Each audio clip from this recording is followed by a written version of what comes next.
好，今天關心中國的3件戳破了美國的經濟泡沫，尤其在周三晚上，就昨天的晚間哦，美股道瓊狂瀉了1100點，那包括了現在美股的部分，巴菲特的指標已經突破了236%，已經超過了200%。這個玩火的一個門檻哦。另外一方面，現在是連這個川普的支持者 MAGA 的基本盤也都不相信美國所謂的資本主義了，他們認為只造福了美國的富豪有錢人。川普的美國優先被諷刺淪為富豪優先。今天做深度的剖析。好，我們來看到中國大陸最近哦出了非常多的新科技，真的是嚇壞了美國的霸權，尤其是這個科技 AI 霸權。今天來特別看到的是中國大陸祭出的3支箭，可以說是指導美國 AI 的最核心。首先看到第一支箭，就是今天會跟這個 AI 模型、半導體資本跟晶片製造設備有關的第一支箭，是中國大陸 AI 模型的突圍了。Kimi 也就是月暗面推出的 Kimi K3，挑戰了美國的 OpenAI 跟 Google 等等的巨頭霸權。第二支箭就是我們剛剛講到的半導體的資本了，中國晶片資本崛起，尤其是在最近我們看到的新聞，長興存儲在上市之後，它股價就一直狂飆。於是呢，現在整體的投資市場也在重新評估中資企業，尤其是半導體科技類股它的這個價值，引發了美股非常的緊張。那麼第3支箭則是突破在中國的設備自主化，尤其最近中國大陸開始量產它的 DUV 的曝光機設備，預計呢今年是量產會達到5台，而後年他們的目標可以達到20台。另外我們知道做光刻機最重要的就是這些零組件，中國大陸也目標去實現說，未來這個光刻機也可以實現這些零組件的全面的自主化。好，這3支箭射下來之後，我們看到如何重挫美國股市了。就在昨天晚間7月29號，美股部分先來看到了科技類股，尤其受到最嚴重的衝擊。費城半導體指數重挫的幅度來到了588點哦，跌幅高達了5.33%。當中我們看到美光更是重挫將近快要10%，Syndex 跟台積電也都同步的下挫。巴菲特指標我們剛剛特別提到了，有關於美股現在是衝上了歷史的高點，來到了236%，超過了200%的玩火等級。連巴菲特現在也都非常的憂心，他認為現在這個股市的狀況是非常危險的。這一位是股市美股的傳奇投資人，他是葛拉漢，他有預測再這樣子玩下去，美國股市可能下殺至少70%，引爆了恐慌氣氛。今天節目一開始，先請教楊老師怎麼看了中國大陸短2週內，我們也看到這種科技類的這些消息進出從模型到晶片到設備全面突圍，這是美股短期的修正，還是華爾街現在也開始意識到了說，不管是美國的 AI 霸權，或者是美元的神話，沒有想象中這麼的穩固呢？楊老師怎麼解讀？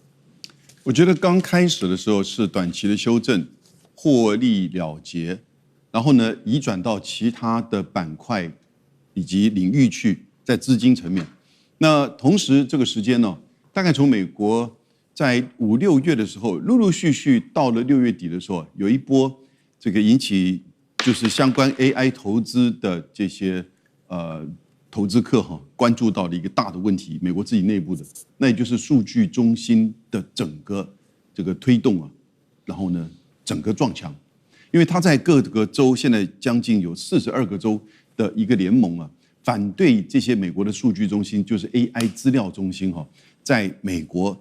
各地去設這些廠，然後呢吞噬掉他們的這個電網，提高相關的這些設施的價格，以及造成環境的影響。因為美國的電網很老舊，而且各自都是等於是各自為政，所以它每個州之間呢很難去做串聯。因此，你看到美國在一些大型的廠裡面他自己投資設資料中心的時候，他都還會有個幾億元下去做自己本身小型的核電廠。但是資料中心好多所以現在整個資料中心停頓下來。所以因此你看到第一波先是做獲利了結。然後呢，覺得說這個可能 AI 的這個產業的推動在電力上面最重要的，所以黃仁勳講的5層蛋糕的第1層這個電力上面就碰到了問題。結果呢就嘣嘣嘣連續出來先是智譜 ZAI， 它已經在相關的指數上面僅次於 Cloud。後來 Kimi K3 甚至馬上出來就贏過這個 Cloud。那最重要的是，因為他們採取開源的，同時這個時候你就看到在 OpenRoot 美國的這個就是做AI 的企業的這個就是說平台上面，在企業相關的企業從5月到6月快速的轉換到中國大陸的大模型，將近50%以上，因為他發現過去這段時間以來用美國的這些密閉式的這個大模型單價太高，每100萬的 token 的這個付費太高。所以呢，他們要去做一個調節，有一些很精密的或者是很重要的，那以及美國政府規定的跟美国政府有關的，那他可能用就是說這個美國的 OpenAI 或者是相關的 Cloud， 那其他大部分的使用呢轉到中國大陸這邊來，所以連續的這幾波就造成就是整個美國在質疑說，美國的 AI 產業的投資是不是成本過高，然後呢未來的這個商業的效益顯然不足，然後同時你看到華為就提出來新的訴求，甚至全球的手機它要準備開賣，這就在講芯片的層面，從 AI 的芯片到就是這個記憶體的這個芯片，那接下來呢相關的這個設備那不斷的就是出現，中國大陸自己產的 DUV 呢，那已經在成熟晶片的層面呢有相当的這個就是效能。那這個時候華為又提出了這個韜定律，那韜定律更使得就是我們不一定需要最先進的這些EUV 或者是技術呢，或者是那個軟體的這個EDA， 然後呢就一樣可以產生類似像台積電2奈米的這個效能。雖然目標是定在2030、2031年。可是事實上，這個馬上就會使得美國以及全球都在思考，中國大陸這種開源的，然後呢，以及整體生態系很成熟的 AI 產業，是不是才是真正全球應該走的方向？那看起來美國企業都往這邊在走了，至少兩邊它都要去投注，所以呢，就使得美國的 AI 產業就受到影響，而也連帶的使得你看到日本、韓國、台灣在做 AI 產業的這些硬體第一波先受創。所以我們連續幾波的影響都是如此，後續會怎麼樣呢？後續真的是會這個大的問號。AI 不會泡沫，但是相關的這個投資呢，可能已經移轉了。好。所以一方面是中國大陸的科技的3支箭進出嚇壞了美國。那當然了，中國大陸不只是出了這個新科技，不是追趕美國而已，還甚至走上了完全跟美國不一樣的一條路。那所以科技類股，美國的科技類股就領跌承壓。那另外一方面，我們如果來看總體經濟的部分，美國的經濟現在同樣是面臨到的另外3顆炸彈。第一個我們要來看到的是美國的第一顆炸彈是它的高利率的環境。聯準會最新的決議是說，接下來維持這個利率不變，這是連續第5次按兵不動了。最重點的事情是，現在市場非常的擔心9月份會不會升息，而且現在幾率說已經來到了70%，有可能會升息。一旦升息，就會衝擊到美國的 AI 的股票市值，那也會推高企業融資房貸，甚至是這些車貸、信用卡成本等等。第二個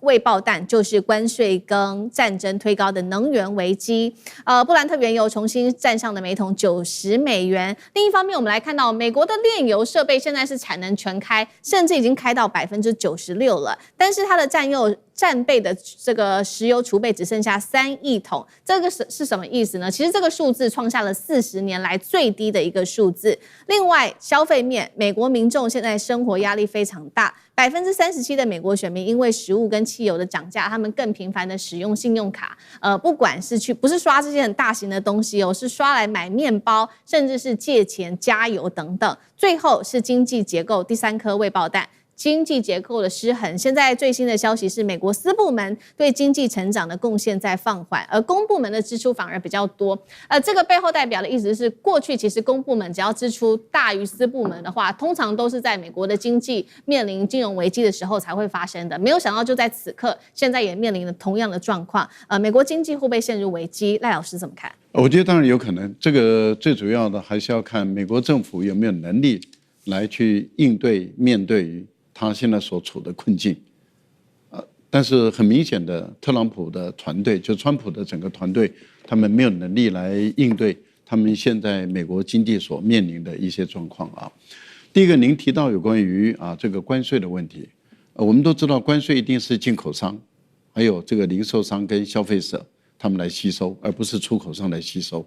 所以川普的關稅就造成他們通貨膨脹、物價上漲的一個重要的原因之一。那川普到目前為止還堅持他一定要走高關稅的這樣的一種態度，所以等於是他沒有辦法讓他的物價降下來，這是一個原因。第二個呢，那也就是當這個通貨膨脹一直發生的時候，美國的聯準會他們一看經濟還是過熱，經濟過熱，他們就不可能透過降息的方法來去把這個經濟的熱度再把它升高，因為它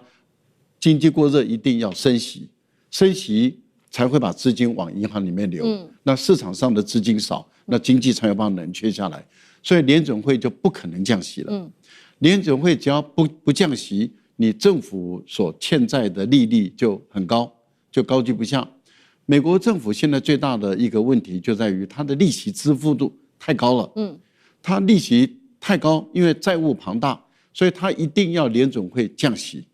聯準會又不可能降息。那它的政府的債務負擔就越來越重，它的公債的信用度就越來越低，所以您看到的它的殖利率就一直在攀升。对，就是因為大家對於美國政府的公債破產的可能性很高，然後美國政府破產的可能性很高，所以大家不太敢去買這個政府的公債。政府公債要賣出去，你就必須把殖利率拉高。那這樣的情形等於是雪上加霜嘛，變本加厲嘛。那最後一個，那當然就是目前中東的問題又是川普去挑起這個中東的戰火，挑起這個中東的戰火，造成現在不但是赫爾木茲海峽被封，連曼德海峽都有可能被封。那現在沙特的油也運不出這個紅海，走曼德海峽的話，這個它繞這個蘇伊士運河多1個月的時間，所以成本又升高了，油價又上升。您看到了，剛剛您跟大家介紹的就是油價又飆到90，有人估計100很快就有突破了。那你油價一高的話，全球的通貨膨脹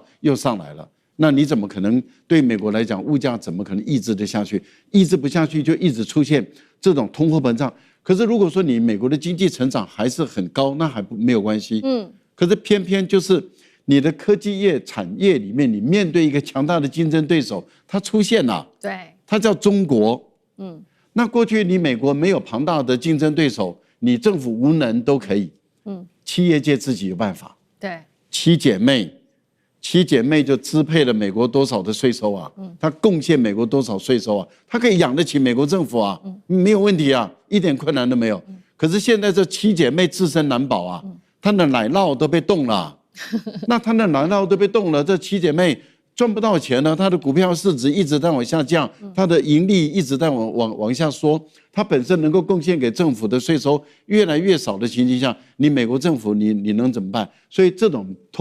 停滯性的通膨，我覺得對美國來講是一個最大的隱憂。好，科技股尤其是7巨頭這個領跌，科技股面臨承壓，再加上美國的消費力道在減緩，民眾的壓力感覺越來越大，這就直接影響到民生了。所以現在是不是已經動搖到川普的最支持他的這一派人呢？就是 MAGA。因為我們來看到一個最新的民調，44%的共和黨支持者甚至痛批，他們認為說美國的經濟是替有錢人服務的一場騙局，他們還說資本主義早就被財團跟華爾街給操控了。那麼我們來看到有關於美國登記選民對於資本主義的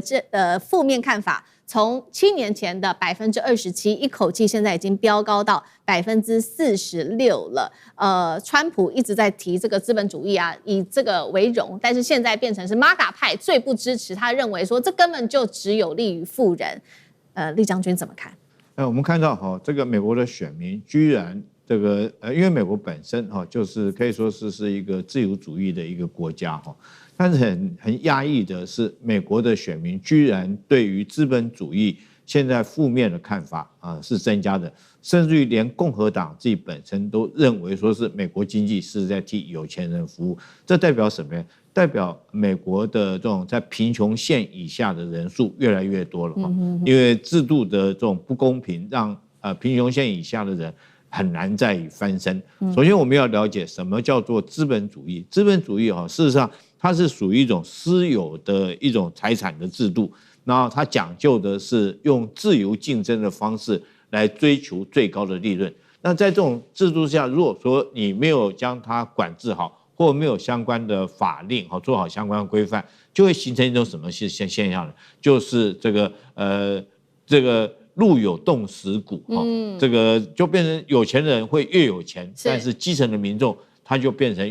越來越沒有錢，朱門酒肉臭，路有凍死骨就會變成這個情形。那現在我們看到美國的經濟，我們之前在這邊也討論過，美國股票前一陣子大漲，是誰在讓這些股票大漲？實際上當然是民眾拿錢出來，那民眾跟政府這個支出的比較多，因為他必須要消費嘛。比如說我是一般老百姓，我總是要吃飯，我總是要開車哈。那我這些錢貢獻給哪裡？還有政府總有一些公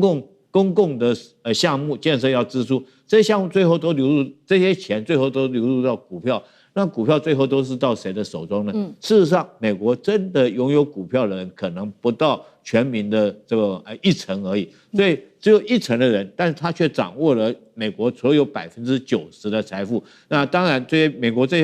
基層老百姓，他會發現生活越來越苦，然後社會制度越來越不公平，所以他才會資本主義的這個負面看法會越來越多。好，謝謝酈將軍。那我們休息一下，馬上回来。觀眾朋友們，我們要開會員頻道啦！因應呢美中、中東還有印太的亂局，你看到的是新聞，我們看到的是背後誰在操控這個世界。加入會員可以取得獨家視角的通行證，你將優先取得更深的觀點判讀，包括了核心真相分析、歷史脈絡拆解、局勢推演邏輯。同時解鎖會員勳章、優先互動權、問題解析、幕後花絮，支持我們制作高品質的影片。點擊下方的加入鍵，一起成為戰友吧！我們會員頻道見。